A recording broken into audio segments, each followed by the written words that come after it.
Who am I and who are you? The ultimate questions for who we are as whole beings experiencing on this earth in this human journey. And to find the answers to these questions, we are going to be sitting down and exploring the minds for the wisdom and knowledge of the layers that make up our beings. From the mind, to the emotions, to the body, and to the astral with the light body. We will be exploring these different multi-dimensional aspects of who we are as the I Am presence in this world on earth, in the human experience.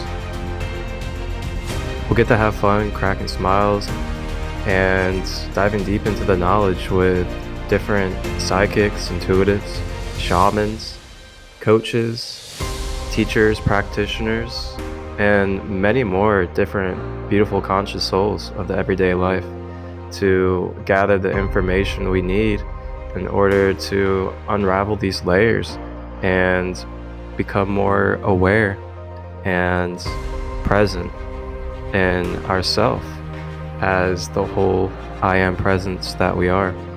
And I'm very grateful for this and really look forward to the journey. So thank you all for tapping in and being a part of this. And I am your host, Marcus, aka Christolight, and I will be on this journey with you from the beginning to the end as we travel through the process of clearing layers.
Grand Rising and Grand Day, ladies and gentlemen, kings and queens of planet Earth.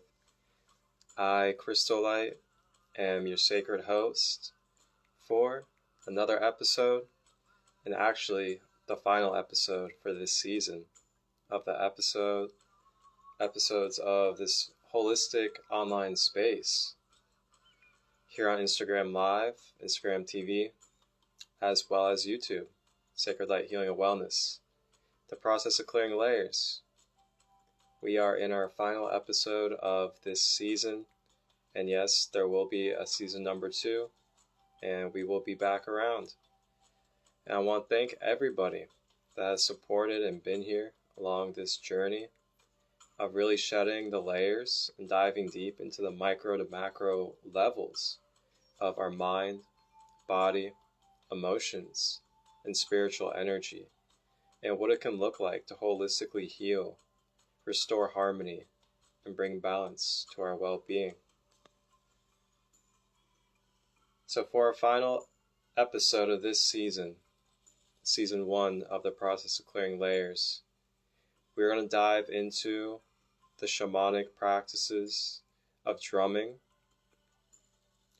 as well as the medicine that our special authentic soul guest for episode 10 delivers and carries in this path of walking. Our sacred guest is a shamanic drum crafter as well as a practitioner, Chuck Wilson. Chuck Wilson, originally from Washington. He is now here local in my area in Cincinnati, Ohio.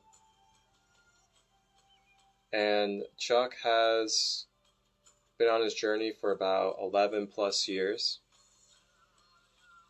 when it comes to self-awakening and awareness. And he is the owner and co-creator of Wakan Drums.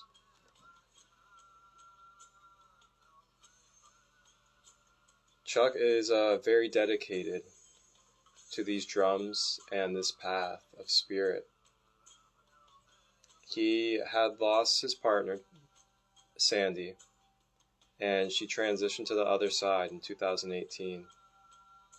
And when this happened, this was the transformational time to awaken the Wakan drums into fruition. These drums, they are made with beautiful sacred wooden frames of many different trees to represent tribes, cultures, nations, and trees of the world.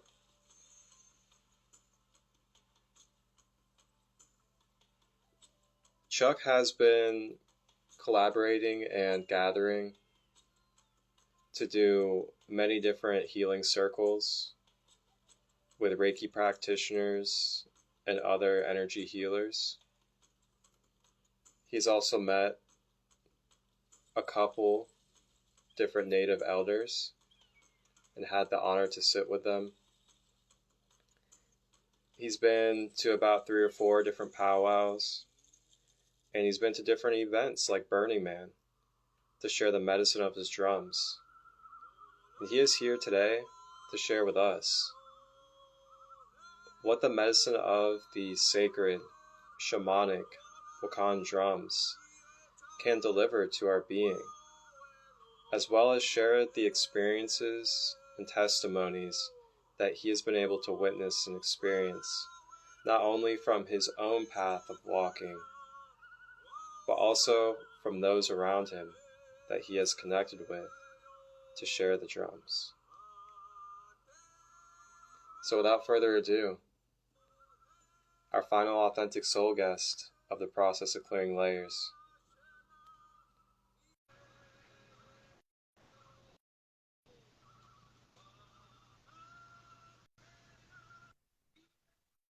Oops.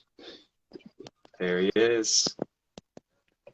Get everything adjusted right. Okay. Blessings, brother. How are you? I'm good. It's really good to see you. Yeah, this is a interesting forum. It's a little different format than being on the floor of a show and talking to all the people that come in, but it's kind of cool. Yeah, absolutely. Welcome to the Instagram Live world. I see one of my friends over in India. My friend over in Indianapolis, Indiana, is showing or is on watching. This is good. He's quite a connected person. Oh, wonderful. Yep. Who is it, if I can ask? DK240. I Oh, just okay. saw that. Yeah. Welcome in, brother man. Glad to have you here to support.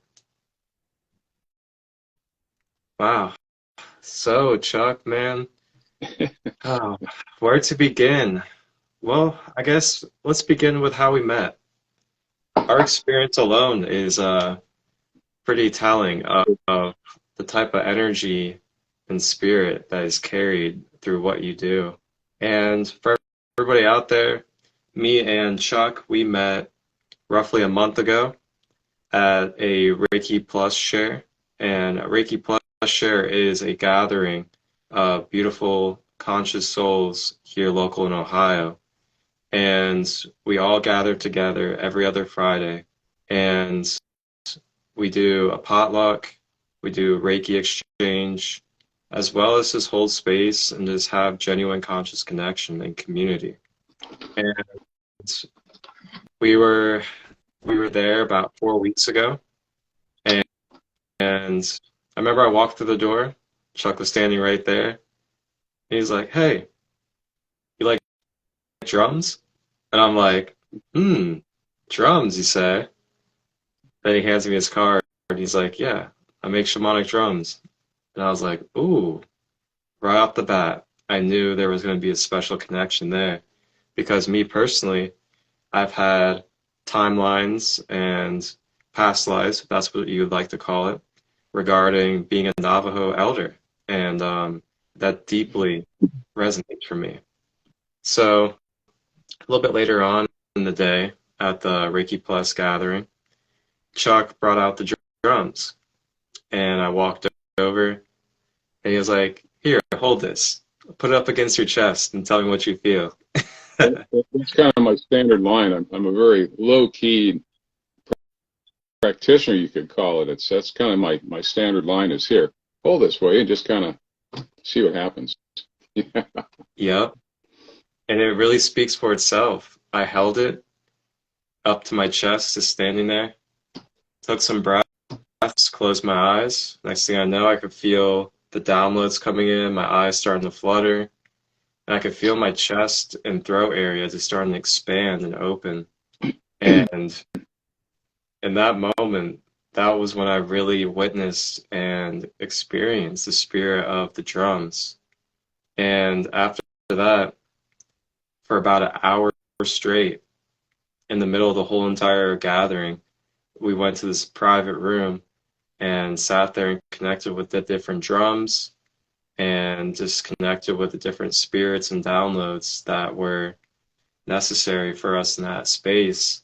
And ever since then, it has been a really beautiful connection, and we've been able to play the drums together.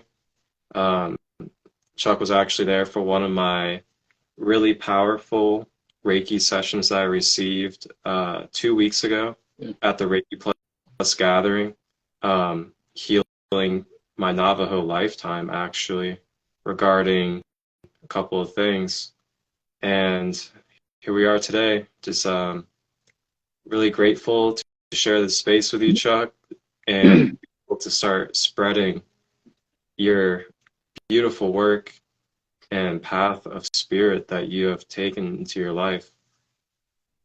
Very much appreciated. Yeah, the way spirits work, I guess a lot of people don't understand or don't really understand just how much they are with us all the time. And, you know, they're nudging us here and they're nudging us here. If we're not looking or thinking about it, they'll go to the other person and nudge them so that the paths combine and things happen. So it's just been a wonderful, let's see, the last 5 years. Yeah, because this last 5 years is basically when the drums started, the concept. So yeah, it's been amazing. Yeah. So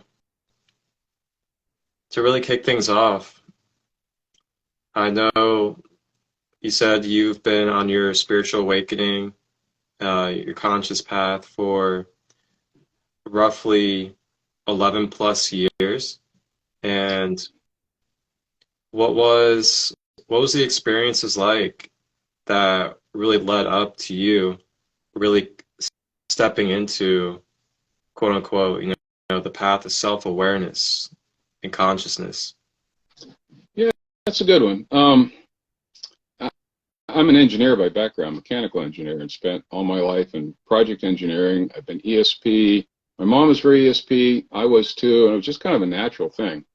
Um, but about 11, 12 years ago, I hit a really deep emotional pit, the deepest I've ever been in. And I've been married, divorced a few times, and although I kept my kids in the divorce, so, there's tumultuous times. But I hit this point, and it was the deepest ever.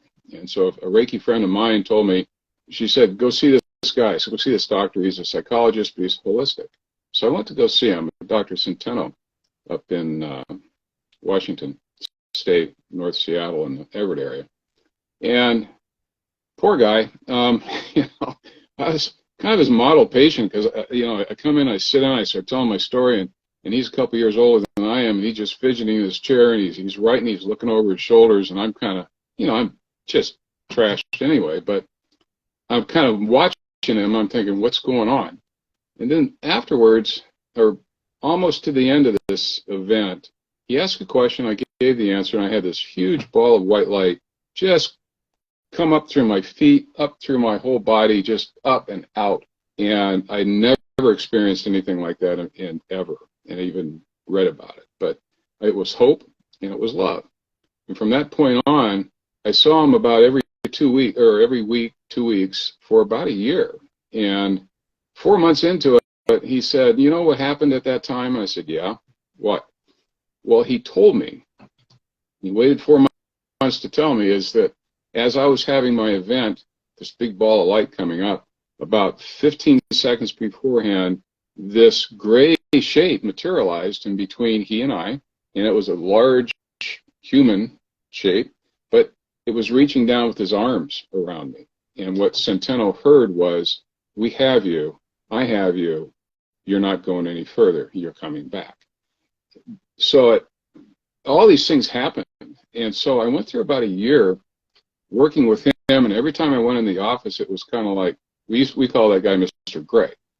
And Mr. Gray would come in, Centeno would free ride, or he'd get all sorts of sensations, but there was always a topic of the meeting, so what spirit wants to talk about today. So at one point, he pointed me over to a Reiki master that was in the same office. So I went to go see Nancy. I told her all the stuff that was happening to me, because I would touch people and they'd get electrocuted, or things would happen and I had no idea what was going on. So I went through this evolution of trying to figure out what was going on in my life. Went to the Reiki classes. Nancy told me that you need to go to class, because she had hardly ever heard of some of this stuff. So I went to class, and I kind of looked at it as gathering tools. I understood more. And I started finding people, energy healers, local shamans, and I read a lot of books, and the pieces were finally coming together as to what was going on. And I met Sandy, and she was also turned out to be a shaman. So we were kind of like two peas in a pod. And a lot of things were happening. We were both just expanding like crazy and growing and seeing and vision and working. And then her second round of cancer came in 2017 in August. And had multiple tumors, spine, and all over the place. But she was a real strong, really, really, really strong lady. We used to go up in the mountains all the time, with gold mining. She was a carpenter. She had biceps that you're jealous for, because she was just one tough lady. We go down into the mountains, at the bottom of the canyon, we load up on stuff, and she'd always have 20, 30 pounds of rocks that she'd bring up out of the canyon because she loved rocks. So anyway, the cancer came. It was 8 months, and she passed. And a lot of people think that, and I think this is true, it takes a lot of time for some people when they do pass, get to the other side, get acclimated, go through a process of becoming back to what we are. And I had this gut feeling that Sandy took her about 10 minutes, and then she had her tool belt on and she was back. And in conversations we've had with her, that was actually the case, because she was standing behind us, the three of us, as we were there attending her in her last hours, last days. She was there. She had it. She pulled out and said, okay, I'm done with this body. But she was there with us as she died. So that was quite an emotional event, and it was a tough one. Even though we both knew where the spirit was going. You can be very comfortable with that, but when somebody that you love passes like that, all that knowledge gets tested, and you still have a tremendous amount of grief to deal with. And for those of you working with people who are in terminal stage, hospice or things like this, as a caregiver, you find that all of your emotions of taking care of somebody like that go behind a dam, because as a caregiver, you have this very large emotional dam, like Hoover Dam, that you keep. And that's where all your emotions go, so you can be the stable one.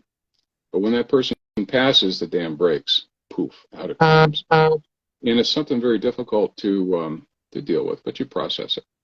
So a couple months after that, I got this push to go to Burning Man. It was 2018, and it was something that we wanted to do. We never did. And I wanted to go to the community called the Shaman Dome, because I was on that path and I wanted to figure out and be around people. Well, it turned out I got accepted, and it was a community that went from 175 down, or 175 the year before, down to 34. So I was one of the 34, which just blew me away, but I found out later that Sandy kind of made sure that happened. The spirits do that. So before going, I got the push, hey, you got to make a drum. And now I know why, because this is the drum that I made, and this is my bear drum. It's my first one, Freya. And during this was probably one of the big events I've experienced in my life, because I found two shamans on Whidbey Island, which was Charlie and Sharon, and went over there, and spirits had said, you get a bear drum. That's what you get. Don't argue about it. And as we started the process, Charlie just stopped, and he was a couple years younger than I am. He was in his 50s, and he said, I got to tell you this, Chuck, right now, because I've always seen spirits in gray. Even as a kid, they'd come in, and he was always aware of them, but it was always in gray space. And he said, Sandy's standing right here. She's in full Technicolor, and she's telling me what's going in the drum, what I'm going to do with it, on and on and on. And she was a part of making this drum as a normal conversationalist in this event for 3 to 4 hours. She was there. Sharon and Charlie and the two other people were just in this awe, because they had never experienced anybody making a drum where the spirit of who the drum and why the drum's being made for, boom, pops in. Here you go, guys. It was phenomenal for everybody.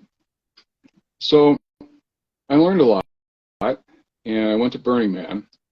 I had never worked with the drum before, and so before I went, I met with a lady called Andrea Berry. She's in South Tacoma, in Des Moines. She is part Yaqui and a drum maker, very, very talented person, very gifted. And I asked her, what do I do with this drum? How do I've read everything about it, but so she walked me through, and she was a teacher for me for quite a while. And actually, when I came back from Burning Man, I think I must have worked with about 50 or 60 people there, and it was just it was an amazing event. The people that was in the community were very powerful healers. I learned a lot, experienced a lot. So after I came back, it's around November time period, Sandy pops in to have a visit with Andrea, which she had done a number of times, and Andrea can see spirits very well. She journeys people phenomenally. Sandy pops in and says, I'm worried about Chuck. He needs a ceremony. Got to get this.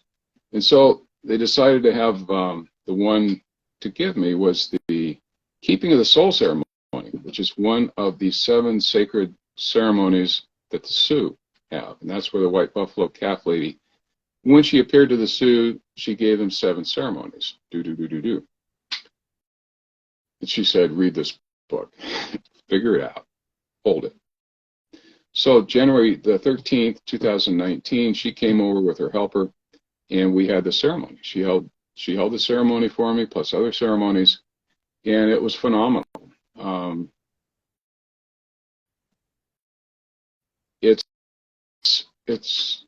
a 12-month ceremony where you are committing to care for the soul of the person, the family, the friend, whoever it is that has passed, in the context of you're making sure that they know they're still very much loved, they're thought about. You give part of your food every meal. There's a lot of different things you go through, but it's a year's process. And even though I knew she was right here and she didn't need any help, because she told me, you either do this or I'm going to kick your butt. What's for you to do? So it's been amazing.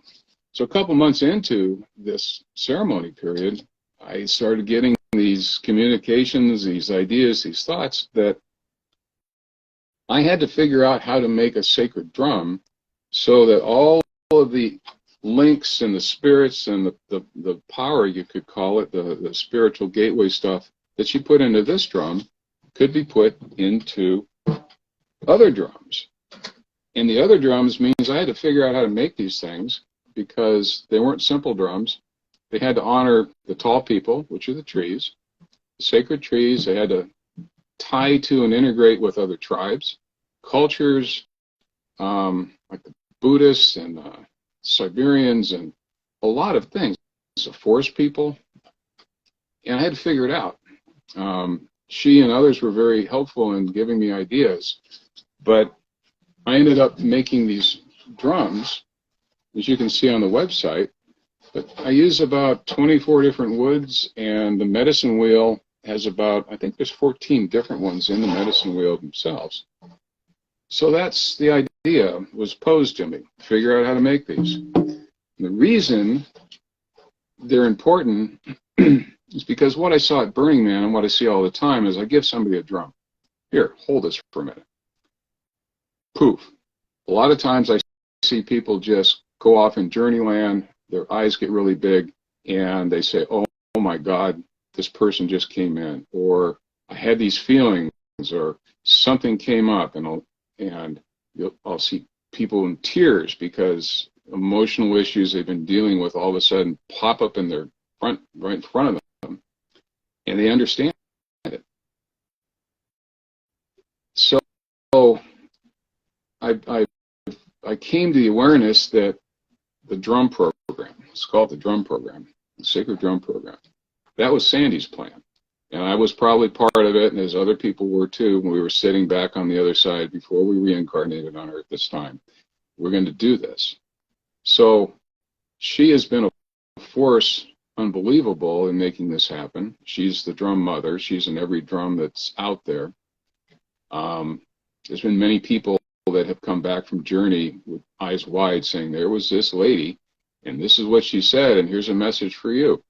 She helps a lot of different people all the time. So the purpose of the drums,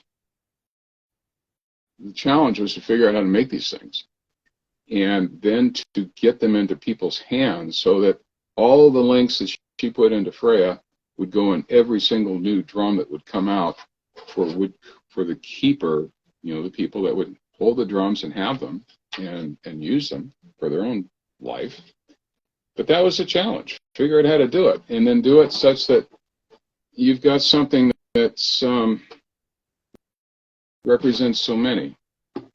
And so, yeah, Marcus, that was kind of the lead in my life path to coming to the point of figuring out, one, how to do something I've never done before, because I had never made drums, let alone made drums like I do now with all these woods. I did a tremendous amount of research into sacred woods, which tribe, which culture, on and on, trying to figure all this out and pull it together. So that's kind of the background, how I got awakened, my awakening point, trying to understand and evolve, and then getting to and losing Sandy, and then getting to the point of her coming right back and saying, buddy, we're not over yet. We got lots to do, and here's what you're going to do. So let's get busy. It's an interesting story. I mean, I haven't run into too many people that have similar stories of working with their past. I mean, their life partner, their twin, in such a manner. It's kind of fun. Have you run into people like that, or? Actually, I haven't exactly heard of something like that to the degree of what you're experiencing on your journey. And I gotta say, thank you. Thank you for sharing and being vulnerable with us and coming on today to be our guest and really give us the insight and the wisdom of what's been taken upon your path, as well as these, I guess you could say, very unique and rare experiences that you've come across. Yeah, yeah. So, with all this being said, you were talking about, the trees and the honor that you like to put into using the different woods. Now, if you're open to it, would you like to explain some of the woods and the connections behind the way you create the frames? Sure, I can do that. I just happen to have a prop, one of my drum frames. It's this particular drum. When I moved to Ohio, you can see it's primarily orange, and there's a wood called orange osage, and it's a regional wood of the Midwest, eastern part, but it's a wood that's used by a lot of different tribes. It has its sacred aspects of it. It's got its medicinal, but it's also a wood that makes a phenomenal bow, and it's been used for making bows for as long as people have been over here using the wood. But yeah, let me show you a couple of the woods that are in here. On the medicine wheel part itself, there's a north, south, east, west. So we'll start with the north. I'll mess with my phone here as best as I can. I know how to do this. This works good. Okay, so the white wood itself, that's holly. And the holly, I researched, has a lot of different aspects of meaning, but the one that really resonated to me was the fact that is the wood that is purported to be part of Odin's spear shaft. And so I went, oh, I like that one, because that ties to the Nordic, ties to the Norse, it ties to Odin, it ties to Lady Freya, a lot of different ones. So that's the tie to the Nordic. This next wood is red Nara. Now, red Nara is a wood that's used in Southeast Asia quite extensively on the altars in Buddhist areas. And it's a lot of the wood that they use when they're carving all the ornaments and the trim that's on altars and on objects and things like that. So that, to me, goes back to the Buddha. And I was gifted one time in Journey Space to experience the Buddha energy and be put in the form and the formless. That's very, very important to me. This other wood is Siberian larch, and that's on all four corners of the medicine wheel, because I discovered, and there's a book called Sacred Trees, and it's by Nathan, I need to remember his last name, but phenomenal book. Siberian larch goes back to the Tungus tribe in Siberia, and in the book it describes that that's now an accepted location of where they think the word shaman comes from, a derivation of the word shaman. Well, that's also the wood that they used to make their shaman drums. And when I found that out, I just went, holy moly. Wood goes in the drums. And so I found a source down in LA, Russian, because it comes from Siberia. And went back and forth email a couple times, and he finally said, okay, you know, this is much for for shipping for the samples. We'll send you samples for free, but there's the shipping. Will you pay? And I said, yes, no problems. Instant I sent the email, poof, I'm in journey space. Boom, I'm in gray space, and I'm looking off in the distance, and I'm seeing this line of people that go off as far as I can see, and they're in winter gear. They're obviously Siberians, they're Asian descent, Mongolian, and they have their hoods back. And I see all these happy faces going back as far as I can see them. And I feel this immense energy coming in of just happy. They were very, very happy. And I had tears. I just sat there in space. I don't know how long it was for, but when I came back to reality, this reality, it was just an amazing experience. And so I knew that was the right choice. So another wood here is ash. And ash, if you go back into the tree of life, Yggdrasil, that's, for the most part, everybody, that's the wood that Yggdrasil is made from. That was important to me, not only going for the Norse, but when we made Freya, the bear drum, one of the things Sandy said is that she was putting a direct link to Yggdrasil into the drum and into me. And that had to be in the north. And to me, the north is my prime point. And so when you go around to the east and the west, so the yellow part here, though, the colors are really my interpretation and how I wanted to use the medicine wheel. The colors came from the Sioux, for obvious reasons. And I'm not native. In this life, I'm not native. But, you know, like many of us in past lives, there's been, you know, we've lived all over. We've done here, we've done that. I've been in many tribes. I've been medicine man many, many times. They tell me. One person popped in and said, yeah, you know, Braveheart. Well, you got killed in that battle. Oh, that's great. You know, so you never know. But anyway, so that's, in this life, I'm not tribal, but having the ceremony kind of brought me into that realm. So this is, these particular drums I make these days, the orange sage is the yellow. And so you get into the east-west, and they're the same. There's Siberian larch, there's red western cedar. A lot of tribes use that for many different things. And then there is oak, and then there is Ambrosian maple, which is kind of more of a wood from this end of the world.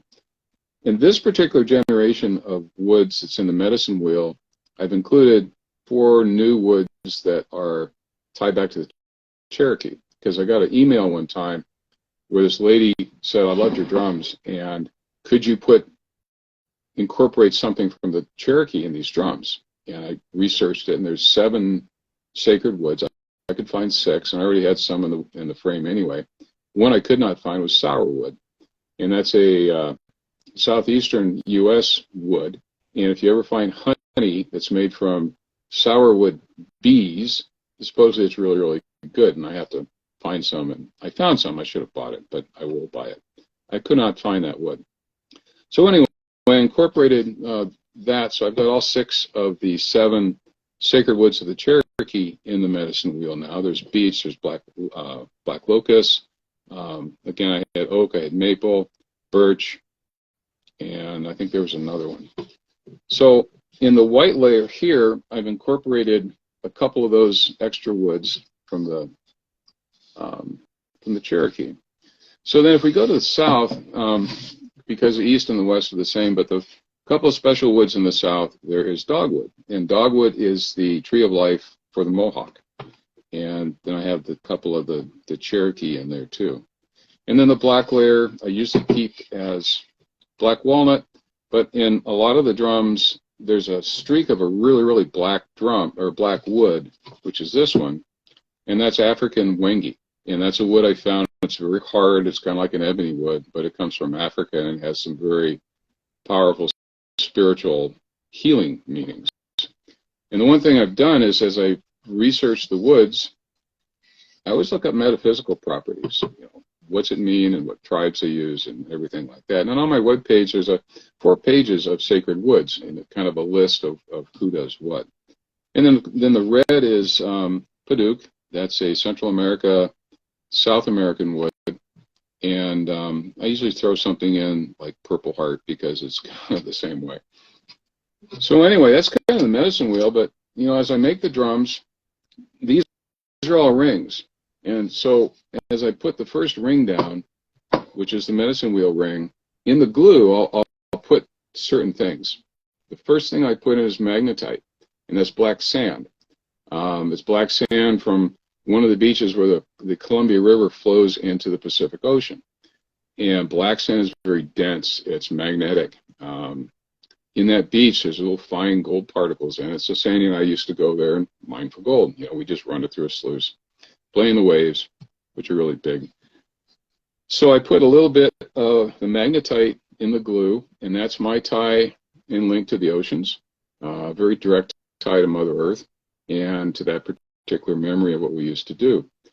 And so another thing that I put in is a kind of a red clay, and it comes from Brazil.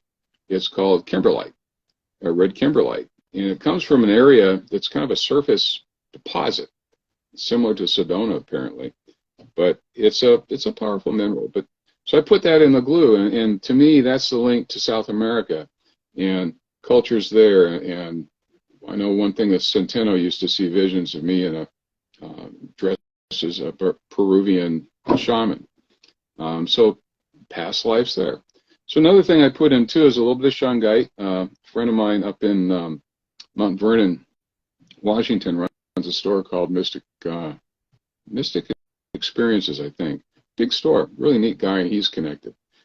So he gave me a big jar, and he said, use this in your drums, there's a lot there. So I put a little pinch of shungite into the glue. And then the last thing I put into the glue is a mineral that comes from the serpent mounds here in Ohio, which is this massive, it's the biggest serpent mound in, I think, in North America. It's like 1,300 feet long. It's this big, beautiful, but it's a very sacred ground. I've been there numerous times. We've done drum ceremonies there. And there's a rock shop. And we took the drums to the rock shop one time, and we're talking to the people there because there's a lady that's Terry sings with the Ravens, I think is her name, but she's Sue. And Frank, I think his name is.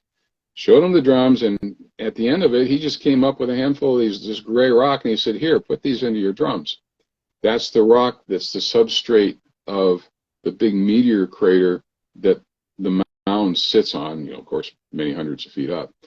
But so to me, that little bit of earth ties to the region, but it ties to the mound builders and mound builders wherever they are around the world, and to Mother Earth.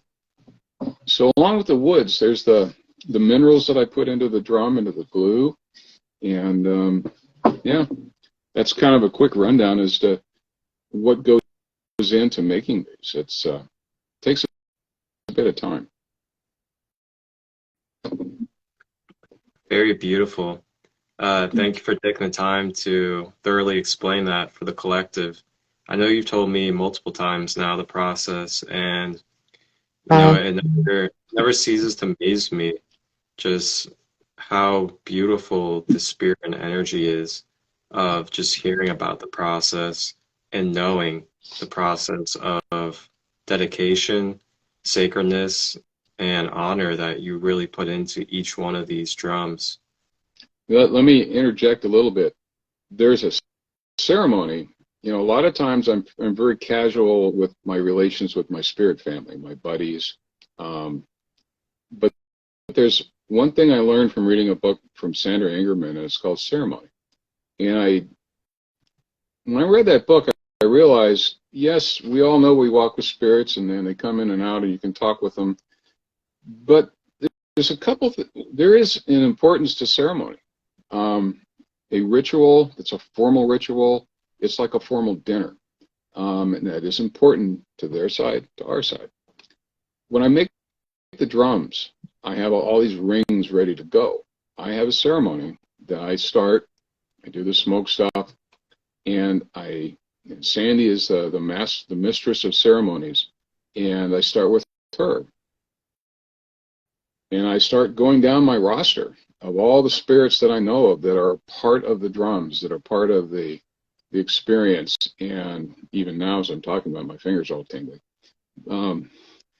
I ask them all to formally come in and be part. And my house is always so full.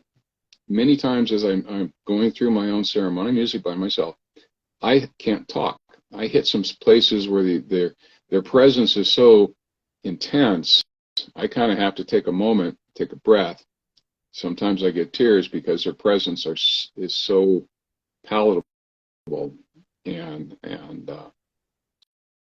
so we go through that. And part of the ceremony, though, I ask the spirits to make sure. I see you're saging this pretty good. Yeah, you're probably feeling them all around yourself too. I asked Sandy to make sure that all of the spirit guides for all of the future drum keepers for each of the drums are now aware of, and please participate in this ceremony. And I asked for the spirit guides for anybody who's going to hold the drums, hear the drums, or keep the drums. Be aware that those drums are now created, and please come in and be part of ceremony. You know, I go on for a while on it, and then I finally say, okay, let's get to work. But that's my official ceremony. When I put the hides on the drums, you know, I'll speak words when I do that too, because the hides, it doesn't matter if I have a deer, it represents all our relations on the earth.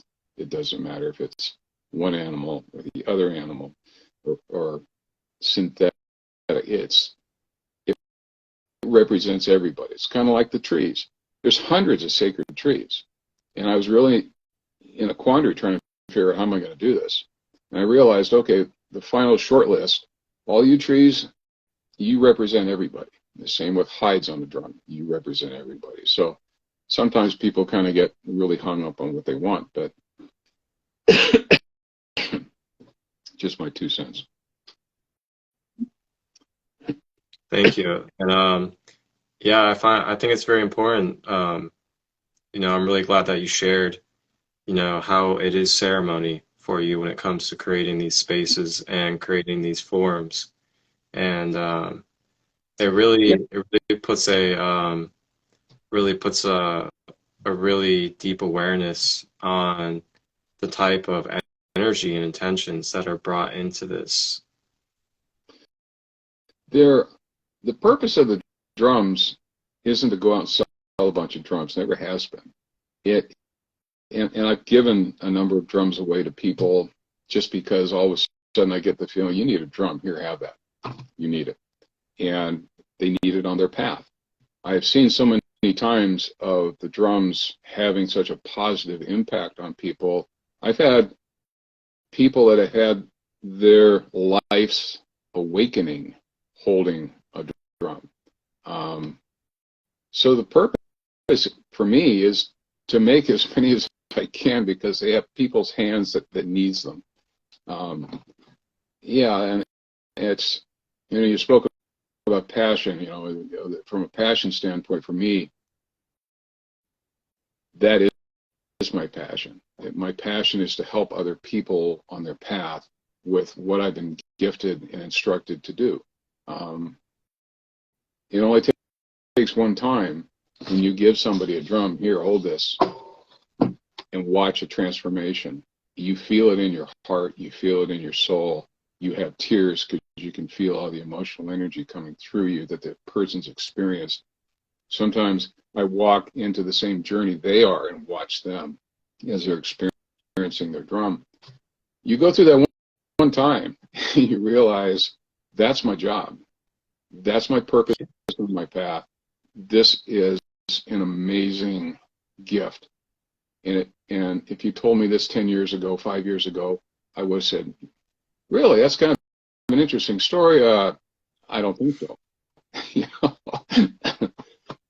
But yeah, so that's my passion, is to help as many people as I can on their spirit path, answer questions as I can. I've studied with a number of shamanic people, that shamans. I've talked to a number of tribal folks that are, elders, and it's it's very telling when somebody will walk up to you and just look at you. You've never spoken to them before, but the first thing they say is, "You're a shaman, aren't you?" And you, yeah, I am.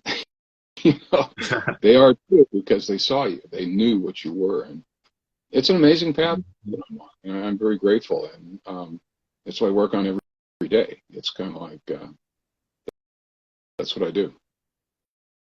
Thank you so much for what you do, Chuck. It's been an honor so far for myself. And I'm going to kind of dive in another aspect of questions here is, what are the effects that these beautiful drums can have on us mentally, physically, emotionally, and spiritually? Now, you can share, testimonies or experiences and stories that you've witnessed from other people's healings or your own self as well to answer these questions. So just to rephrase it again, what kind of effect can these drums have on bringing harmony and healing to our mind, body, emotions, and spiritual energy? Yeah, it's I'll condense this down, because once I get going on a story, it kind of leads to the next one, to the next one, to the next one. But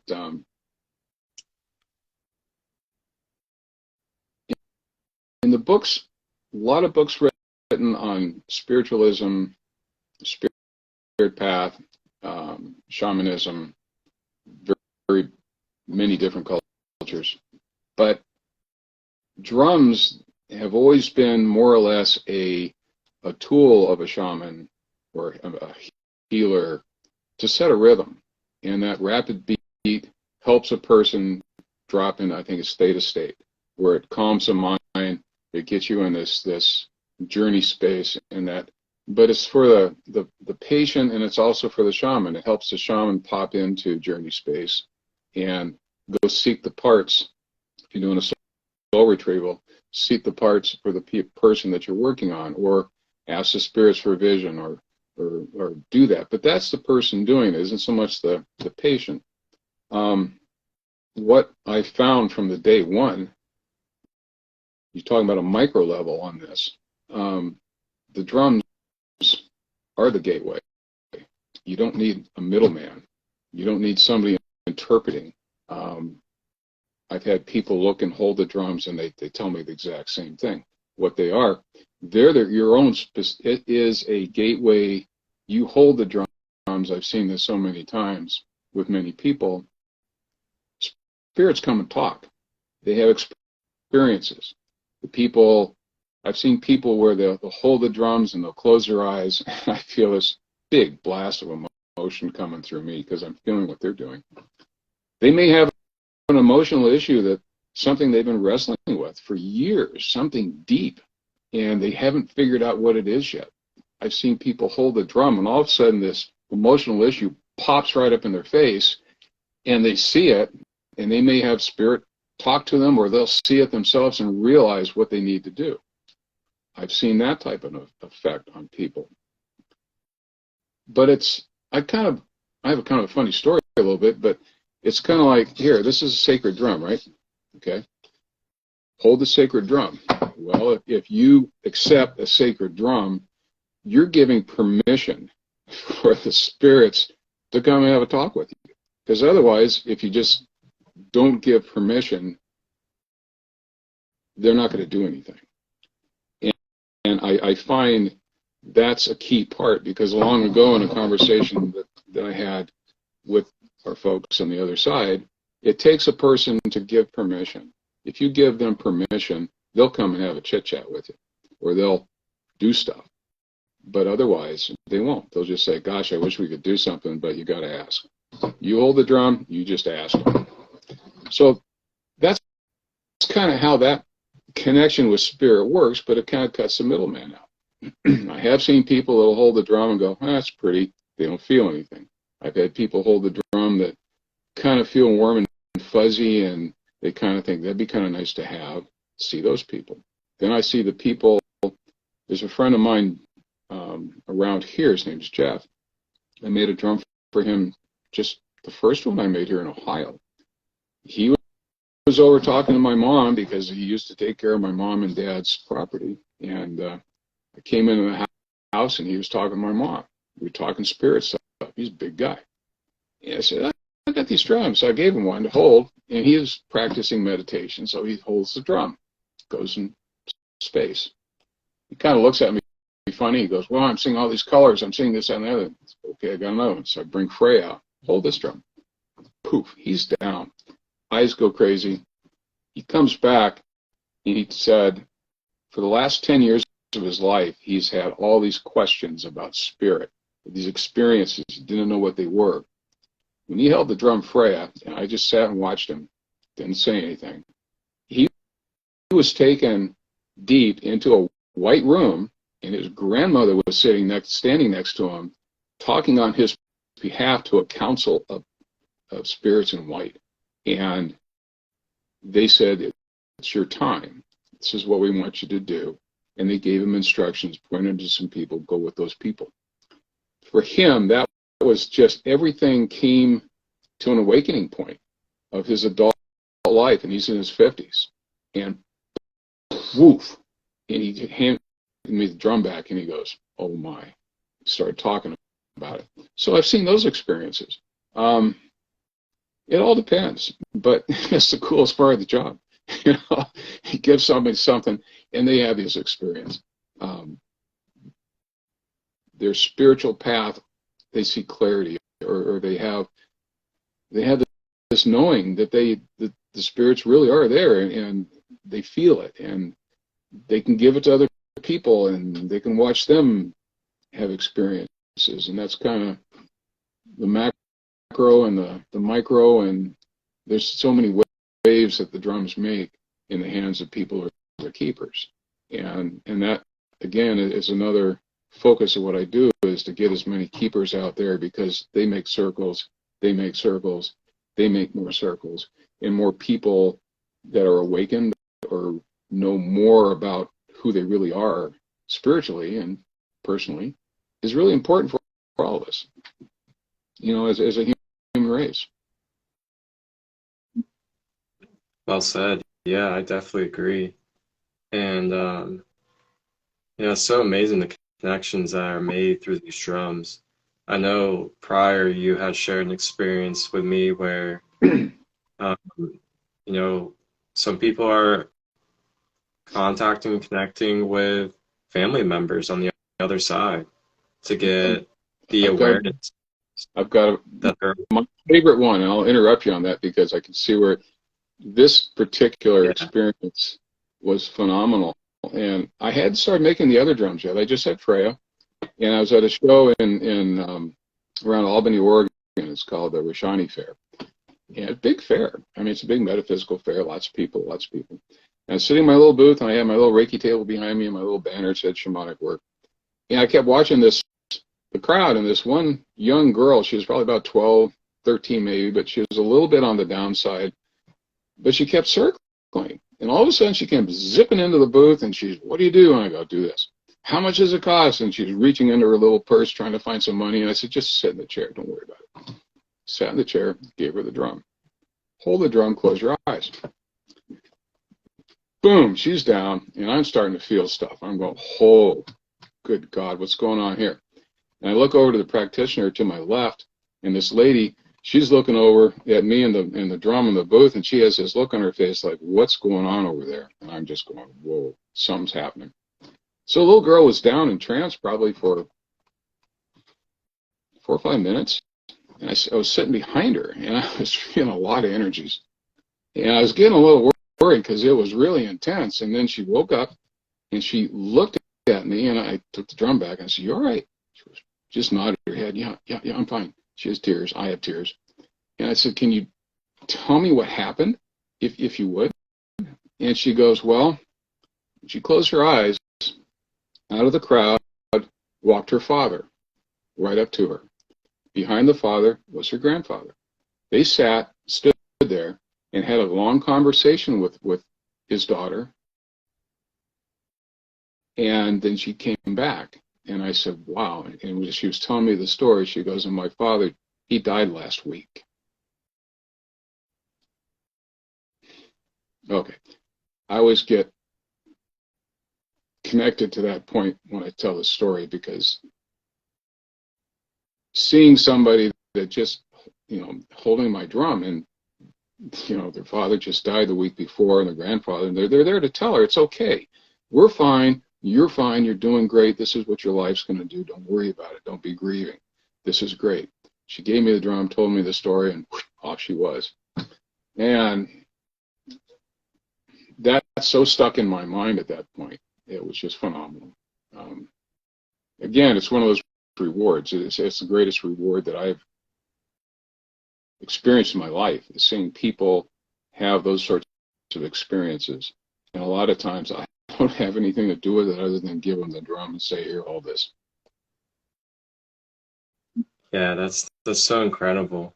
And if you would like, if you're open to it, there's one other experience that I would like to have you share for the collective, and it's the one that you talked to me most recent about the other day at your home. Was your last Tuesday Reiki session with a client that you've been working with, and that was the type of amplification that you were able to bring to the Reiki group with the drums. Yeah, everybody learns all the time. I learn all the time. Every experience that I have, I learn something new that I haven't experienced yet. The Reiki group's been just phenomenal. There's the elder lady that runs the group, Gwen. She invited me to be part of the group. So she's always sitting there. And when I'm drumming on people or whatever, she has this funny look on her face. She's kind of looking up at me, looking at the drum.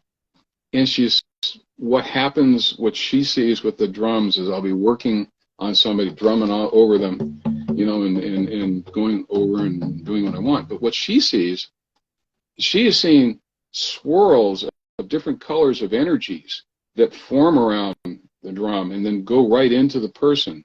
Or they come out of the drum and the whole person has been coated or covered about 3 inches deep with blue light. She's seen lights coming out of the bottom of this particular, all my drums as I'm working on them. It's just beams of light that go into the person. And I haven't run in, as phenomenal what she sees. And I know that's to help me focus, learn more about what I'm doing. There was a guy that came in about 3 or 4 weeks ago. I'll call him Fred. And well, Fred had a stroke about 5 years ago, and his wife brought him to the group to see what could be done. And it turns out Fred back then was a Reiki master, but his stroke was on his left side, and he could hardly speak. He had struggled to come up with a word that he wanted to say, and he was really getting depressed, had a hard time. I think he used to be a firefighter or something. So the first time that we worked on him, a lot of drumming. And when I'm working on somebody, many times I'll put one of the drums on their chest, have them hold it, and I'll use another drum and work on the person. That particular, the first time we worked on Fred, there's a lot of us there in the room, and there's some people in that group that are phenomenal. This is the first time I've seen healers of that quality, the type that go into the energy bodies and they see, or they're totally connected with spirit, and they'll channel what for the person. And it's been a phenomenal learning experience for me to be around that quality of persons. So anyway, he came back the next week, Fred. He can talk. He's happy. His words come together he's still a little off, but it's nothing like trying to figure out one word. He's speaking, and he is so happy, and his wife is so happy. I've never seen such a step function of improvement of somebody. So he laid on the table for the second time. And I started working on him, and the other folks came over. But I had one of the drums on his chest, and I was using another one, and I was working kind of over his head. I was beating, listening, and I kind of journeyed into his head. And this particular journey is important for me as well as him. But the reason it's important to me is I was in journey space, and I kind of envisioned the cosmos. And as I was drumming, I was seeing the stars of the cosmos, and I was thinking, okay, this is inside of his head. Those are the neural points in his head, so we need to make more. So I started tossing little stars up, more stars into his brain, I get this feeling, and I look over to the right. Sandy's there. And it's the first time in a healing event she has come in, visible to me, in spades, and she's looking over at me and just kind of smiling. She has buckets full of stars that she's tossing up all over the place, And so we're both in there. We're both tossing stars all around. Well, then I hear somebody light up a sound bowl, and I kind of come back a little bit, and I point, do it on top of the drum that's on his chest. So they did, and they're doing a sound bowl. As I hear that, and I'm still in journey space, I'm starting to see these little gold filaments and silver filaments start forming, and they're connecting to all these stars. And I'm seeing this happen. And as all of us were working on it, that was my contribution. Other people were working in different parts of it. And Fred is just phenomenal recovery. Matter of fact, he came over to the house the other day because there was a drum that called to him. And so he went away with his own Wakan drum as a companion. You read about these things in books, but, that massive of a change in somebody from a physiological, from a recovery from stroke, I had never seen that in person. And it was magical, just magical. Combination of everybody's energy flowing in, the interaction of the spirits, what can you say? Yeah, that is, wow. I mean, it's really hard to put words to it. Words can't even really put justice to how beautiful and amazing that is. Oh, and watching Fred's face, his whole personality just lit up. I mean, you look at him now and speak with him, he's still a little slow, but he projects positive. He's back to where he was before his stroke from just a human standpoint, and those are the reward points that all of us who are in the healing business, shaman business, the counselor business, being a friend with somebody that needs help, you sit with them, you listen to them, you help them. That's the level of reward that when you're helping somebody else, that's what everybody should really be working to do, I guess. I think that was something my spirit people told me to say. Well, thank you. Greatly appreciate that. And yeah. There's some words of wisdom I'll say too. That this is one saying that I think everybody resonate with, and it was given to me. And the saying is, your greatest strength is your vulnerability, quote unquote. So everybody who's watching, write that down. Your greatest strength is your vulnerability. It has a powerful meaning for everybody, but it's very true. Absolutely. That's amazing, And what really stands out to me about that, without going too deep into it, is number one, it's a release. You get to release what's stored and stuck inside of you. And then number two, you get to bless and gift and give back to the world around you by doing that. Yeah. And that's a beautiful balance right there. It's so divine, so beautiful. Yeah. All right, Chuck. One last thing with the drums and the circles and the circles and the circles, there's a testimony on my website by a lady called Tracy Ireland. Read that one, because she's an extraordinarily talented lady.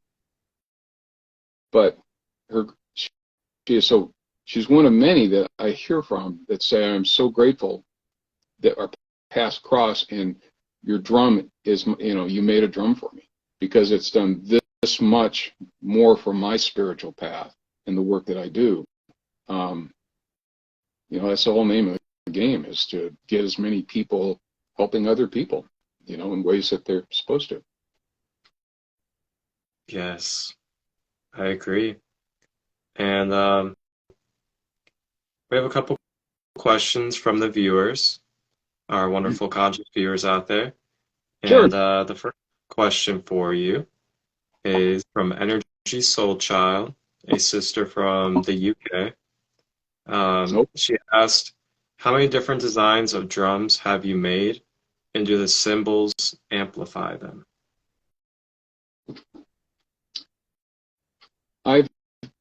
When I make the drums, the multi-wood drums, I kind of consistently stick with it. There's a medicine wheel in every one of those. I change the different woods and different layers. This is the first batch of woods that I've made that have just been a solid like this. But I kind of try to go multiple ones woods. However, a little while ago, I got to thinking, well, when I go to thinking on this sort of stuff, I know the spirits are saying, hey, Chuck, listen to us. We're trying to tell you something. And what they were saying, these are fairly expensive drums. These particular drums, I usually sell them for they go from anywhere from $450 to $650 to $700. And if there's artwork, there's additional on that. So they're not inexpensive. But what I got told, figure out how to make a steam bend drum, one species of wood that will represent still all the trees. Very much more affordable. And I've just started making these, and this is kind of the first production one that I figured out how to do. But on the inside, there's a prayer from the Lakota, and then there's another drum prayer that I put in here.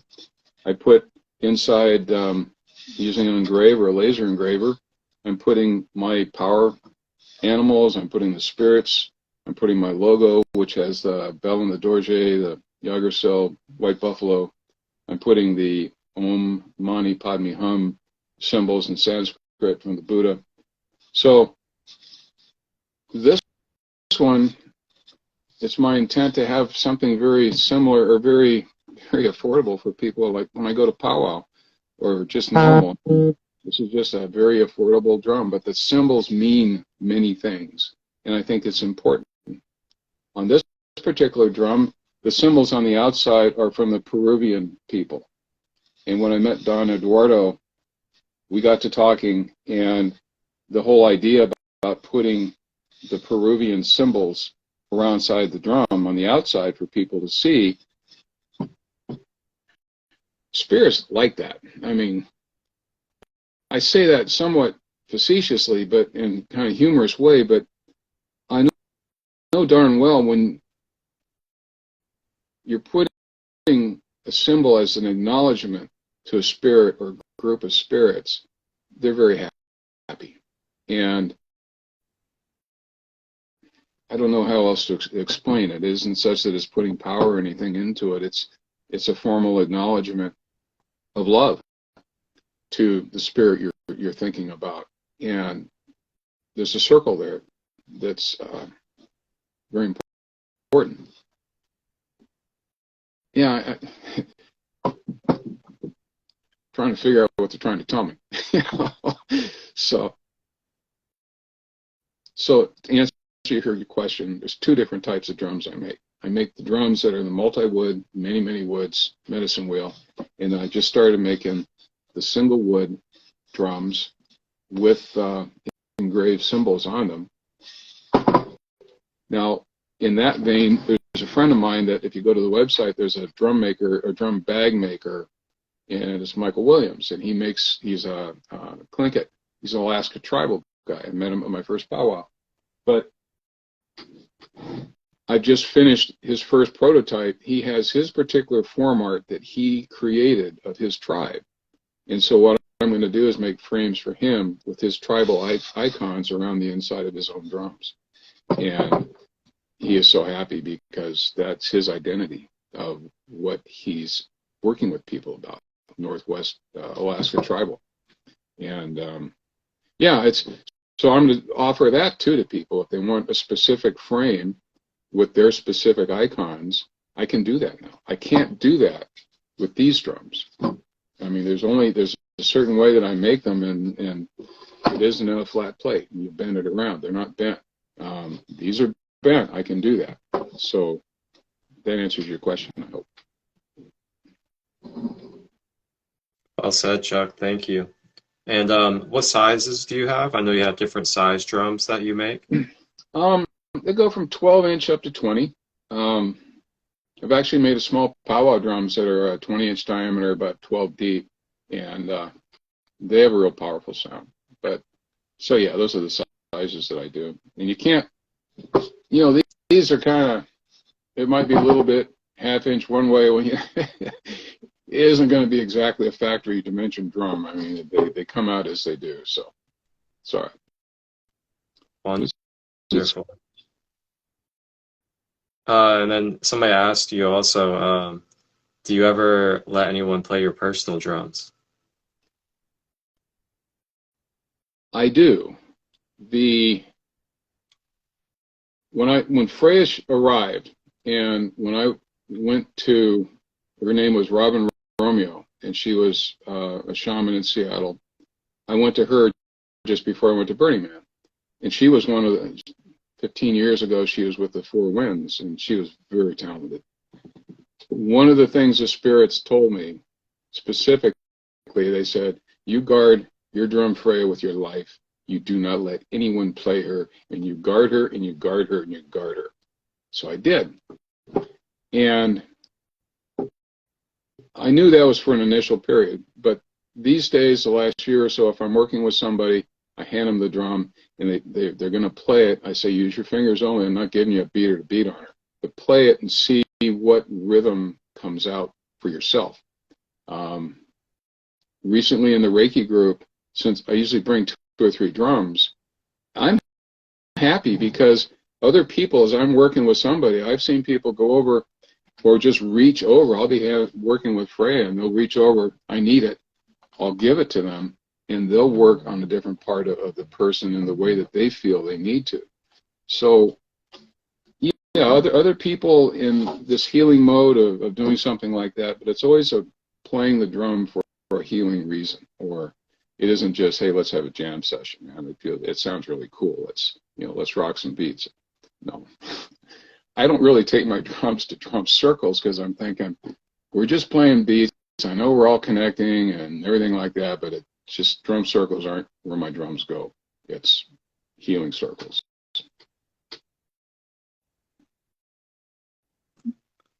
Thank you for sharing that insight. You said something about, in this beginning of the live, my guides just told me to ask you about the symbols. Did we just answer that, lady? So I think you briefly kind of touched on them a little bit. Yeah, if you want to touch on the symbols that you have on your steam bent one, that'd be great. Let people know, the tribes it connects with and all that beautiful stuff. One of the symbols, I can't quite, okay. This one right here, the salmon.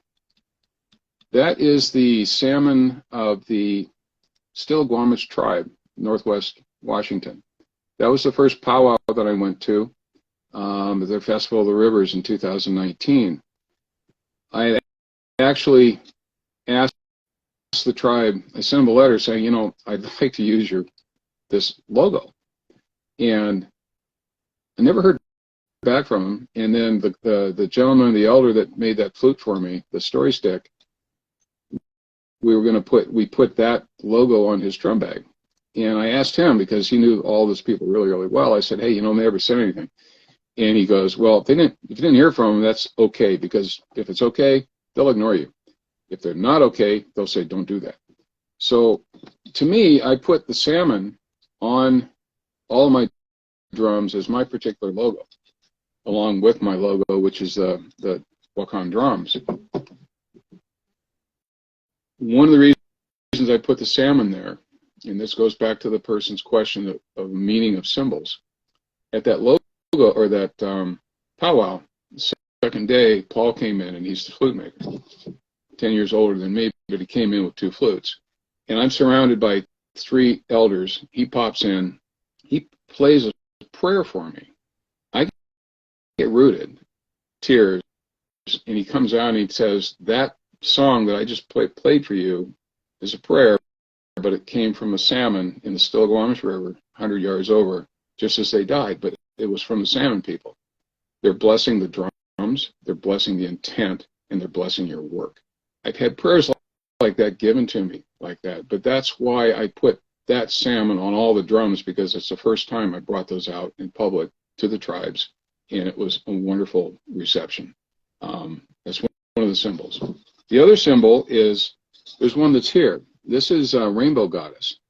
That is a Navajo Hopi entity, very powerful, and she's one of protection. But she's one of the ones that follow me around, and she likes brownies and she likes blueberries. So if you have a plate, you're going to do an offering to Rainbow, put some brownies and some blueberries, because she loves those. She's shown me clips of her in battle, you call it battle or whatever, but you never want to get her pissed off at you, because she's very, very powerful. But she follows the drums very, very closely. There's a bear. That's polar bear. It's one of my entities. There's a crow. There's dragons. There's deer. This is there's a one that is on here, not on this drum, but there's a symbol specifically for Lady Freya. That was on breath medicine. She popped in, and I'm looking up at her, and she had a message for me there. She's part of the drums. Her and Sandy are buddies. Her and Sandy and Rainbow are buddies. Sandy's buddies with all of these. I can't, it doesn't get any better than this, Marcus. I tell you what, I think with these frames that people have, it gives people the opportunity to put their own spirit animals on here, their own symbols of importance. It could be a family, it could be a flower, it could be whatever. But now you can have your own drum with your own particular sacred symbols on them. And I don't know if there's anybody that will do that, except what I'm doing right now. So, it's not a rubber stamp, it's laser engraved. So anyway, that's the question. Yeah, that's what's so beautiful and unique about what you do, Chuck, is that you really leave that expansiveness and that openness to give people the opportunity to put their signatures, the things that really call to their personal soul onto these drums. And when you think about that from a metaphysical standpoint, you have the drum, you have the wood being represented, the tribes, and all these other beautiful connections. And then on top of that, you get to have your own personal signature of symbols, also metaphysically being engraved and intertwining with those energies. And then as you get to beat on that drum and just let go and sink in, you get to really feel, your own unique essence go through that drum. And, that's really beautiful. Yeah. It's cool. I mean, it's the amazement factor to me. It never gets lost, as I see new things all the time, or talking with people, and it just it's what I do 7 days a week mostly. Till somebody spirit-wise says, "Get your ass out and go do something, not drum. Don't work on drums today. Go gold mine or something. Yeah. Buy some beers. Just go." I love those days off. I don't have that many, but it's kind of my focus these days. It's I've been on my own for 5 years. It's April 18th, 2018, when Sandy passed, and I always looked at it as my birthday, but her ending day. But she's told me numerous times, no. We share a birthday now, because it's your birthday coming in, but it was her birthday going back home. And I like that. metaphor, that description of what that is. Yeah, that's amazing. That's truly special. Really is. And yeah, I just want to say for everybody out there, if you're curious on like, what else when it comes to the details of the benefits that these drums can have for you, is, drums are basically a sound healing device. You can use these drums to help recalibrate, restructure, and regenerate your cells, your physical being, and as well as your emotions. You can clear out blockages in your emotional body. You can rebalance and recalibrate your chakra energy centers. And you can also help release stored traumas, inner child healing, and things from past lives even as well out of your energetic field. So then you can have more harmony in your being. So these are just, some of the general basic benefits that come with using these wonderful sacred shamanic drums as sound healing devices. An interesting part about using a drum, sound healing, is you're drumming over somebody. You let your fingers play the rhythm. You don't think I'm going to go dun to dun to dun to dun. And what you find is as you're tapping in, but you find that if you're playing something that isn't quite right, it isn't resonating. And you work, and once you find the frequency that, or the beat that's correct, it syncs. And that's the correct beat for that particular location on the person. You might move up a little bit and it'll change. And so as you're working and using a drum, it's always trying to find the right beat for the right spot for the right purpose. That's kind of what you use them. I agree. So as we're kind of heading towards the end of the live, I'd like to ask the question to you, Chuck, is what is your vision that you have for the future when it comes to this passion of yours and this dedication with the Wakan drums? And how can we all, as a collective, not just myself, Marcus, how can we all help support you in that? Well, my vision is, first, is to keep making drums as long as I can, keep helping people with the drums, educate people, sit with people, journey people, healing standpoint, a one-on-one standpoint. There's all that. One of my visions is to have, I was in one of the people I know who's a channel. One thing that's important to spirits, and this was something that they said, because to the spirits, the drums are they're critical, is what the word said. They're critical for a lot of people to really move on their path and to expand. So it's to make the drums. Are we still online? Marcus, are you there? Okay, well, I see something's going on. Okay. So yeah, if to help, it would be just spread the word about the drums. If you want to donate hides and skins or something like that, you can always order them from Centralia Fur and Hide and send me drum hides, and then I'll put them on other drums. Those parts and pieces are always good to help me make drums. It just kind of popped in my mind. 7 parts, drum hides. I don't know. It's just be the best you are. And everybody, if you be the best you are to other people, and yeah, that's what our job is. I love it. And yeah, you guys can message Chuck here on Instagram if you have any questions on creating one for yourself, what that would entail, what all you would need to give him regarding information. And if you guys are also curious on catching up on any of these things that he shared to gain further clarity, you can reach out to him as well. And his website is wakandrums.com for everybody out there that would like to take a look at his website. It is Wakan Drums, which is WAKANDRUMS.com. And on there you can find testimonies, all the in-depth details and information regarding the woods, the drums.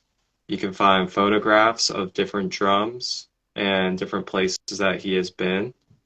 And you can also find his podcast he has on there, where he's talking about his drums and does a little bit of drumming himself as well.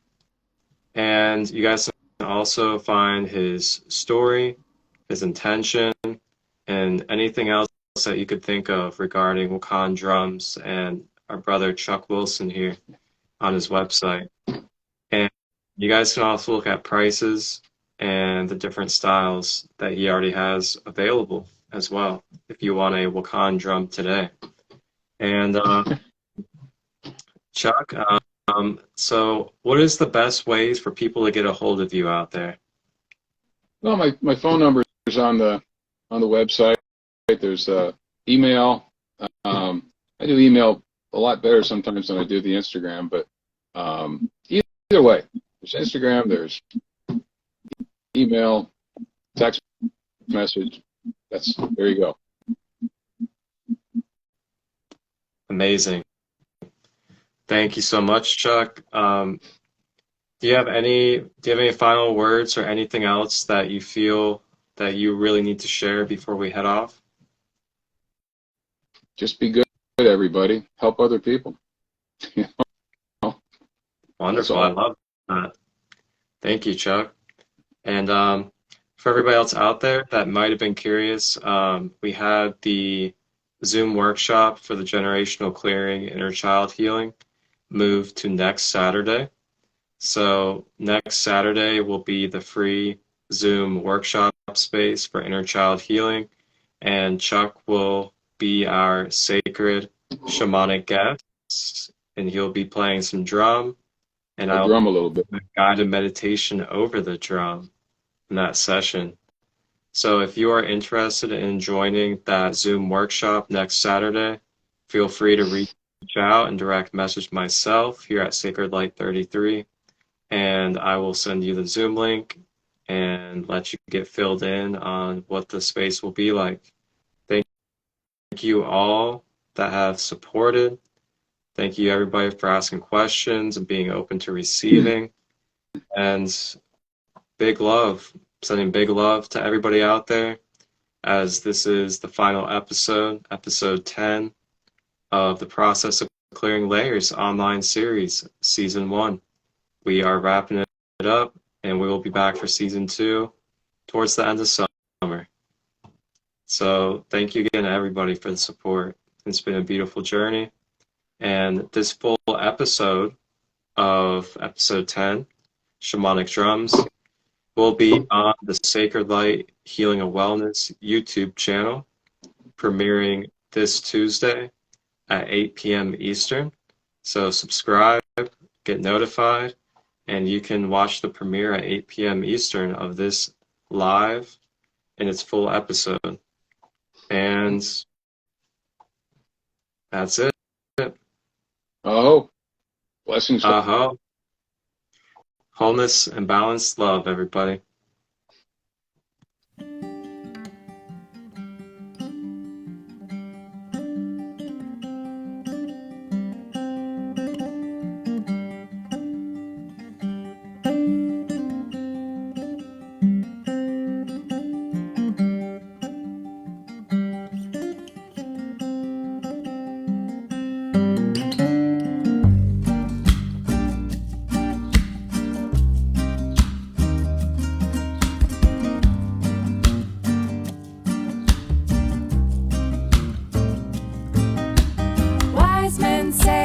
Rushing is violence, and so is your silence when it's rooted in compliance. To stand firm in loving defiance, make Archer alliance, give voice to the fire.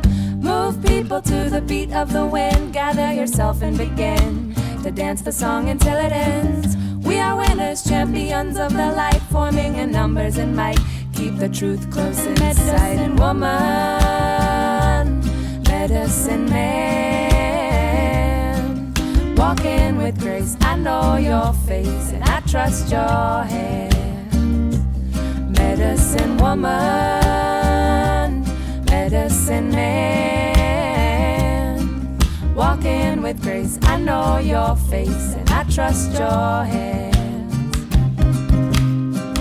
Find your teachers in the voice of the forest. Unplug, you can't ignore this wisdom of the voiceless. Remedies are bountiful and surround us, from the garden to the farthest. Prayer made of stardust. Find your healing in the music that calls you, the voice that enthralls you. What do you belong to? Eyes out, there's the setting of the sun. Give thanks to each and every one. The lesson is the medicine woman, medicine man, walking with grace. I know your face and I trust your hands. Medicine woman,